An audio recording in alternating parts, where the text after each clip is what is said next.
สบายดีครับพ่อแม่พี่น้องป้องปายทั้งหลายมื้อนี้กับผมมหาช่อกับมีปริศนาธรรมคำเว้ามานำเสนอให้พ่อแม่พี่น้องท่านผู้ฟังได้รับรู้รับฟังโดยหัวข้อปริศนาธรรมคำเว้าในมื้อนี้ก็อยู่ในหัวข้อว่าบ้านใกล้ทาบ่มีน้ำกินปริศนาธรรมคำเว้านี่เฒ่าแก่พ่อแม่โบราณเพิ่นได้เว้าติดปากฝากลูกฝากหลานมาตั้งแต่อดีตการอันนานไกลตั้งแต่โดนมาแล้วล่ะครับคำว่าบ้านใกล้ทาบ่มีน้ำกินมันก็หมายความว่าหมู่บ้านหรือว่าเฮือนซ่านที่ตั้งอยู่ใกล้วัดใกล้ว่าใกล้พระพุทธศาสนาแต่ว่าบ่เคยรับรู้หรือว่ามีความสัมพันธ์ใดๆจากวัดว่าอารามหรือว่าจากทางศาสนานั่นเลยสิให้ท่านพ่อแม่พี่น้องผู้ฟังได้รู้ถึงความหมายของสองคำต่อไปนี้คือคำว่าอันที่หนึ่งคำว่าทาและก็คำที่สองคำว่าบ่มีน้ำกินเอาคำแรกก่อนคำว่าทานั่นก็หมายถึงวัดสถานที่ที่บำเพ็ญบุญกุศลในพระพุทธศาสนาเพิ่นเปรียบอยู่ในปริศนาธรรมนี่ว่าเป็นคำว่าทาและที่นี่คำว่าบ่มีน้ำกินในปริศนาธรรมตรงนี้เพิ่นก็หมายถึงว่าบ่รับรู้ลดแห่งพระธรรมอย่างเช่น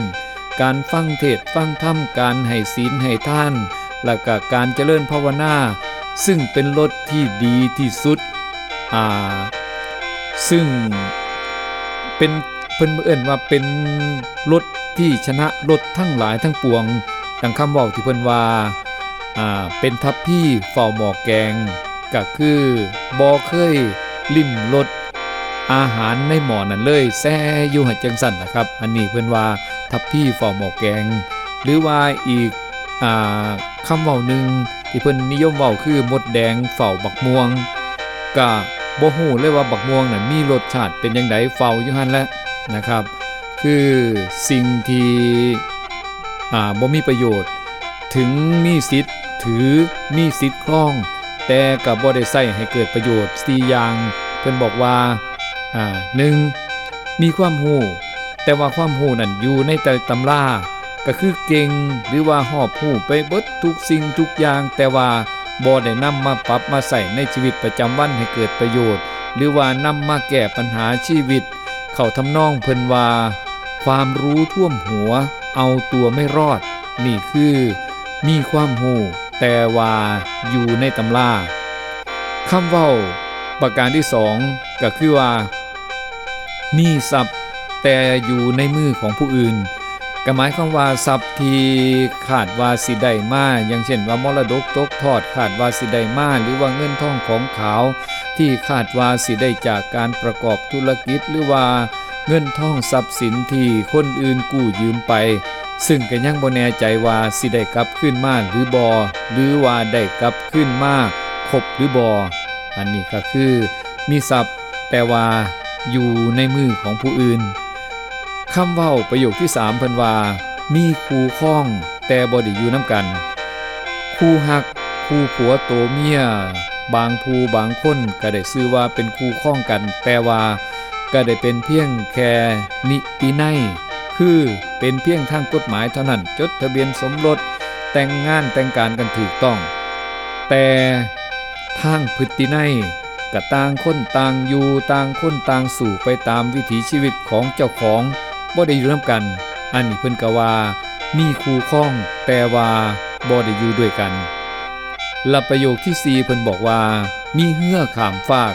แต่ว่าเหือนั่นอยู่ฝั่งตรงข้ามมันก็เป็นสิ่งที่มีประโยชน์แต่ว่าสิเฮ็ดจังไดเขาบ่สามารถนำมาใช้ประโยชน์ได้แต่คือหวังว่าสักมื้อนึงอาจที่โชคดีคำพูดที่ว่าเป็นปูโสมเฝ้าทรัพย์บ่มีประโยชน์บ่ดีทอผ้าขี้ริ้วที่เคยเซ็ดเท้าเซ็ดตีนเพิ่นว่าจังซี่นะครับด้วยเหตุผลทั้งหลายทั้งปวงที่กับผมมหาช่อได้เว้าจามาทั้งเบิดนี้ก็อยู่ในปริศนาธรรมคำว่าบ้านใกล้ทา บ่มีน้ำกินครับพี่น้องอันนี้มื้อนี้กับผมมาช่อก็ขอเว้าขอคุยปริศนาธรรมคำเว้ากับพ่อแม่พี่น้องท่านผู้ฟังเอาไว้แค่นี้ก่อนมาพบมาพอกันใหม่ในโอกาสต่อไปคลิปต่อไปสำหรับคลิปนี้กับผมมหาช่อก็ขอกล่าวคำว่าสวัสดีมีความสุขทุกท่านนะครับ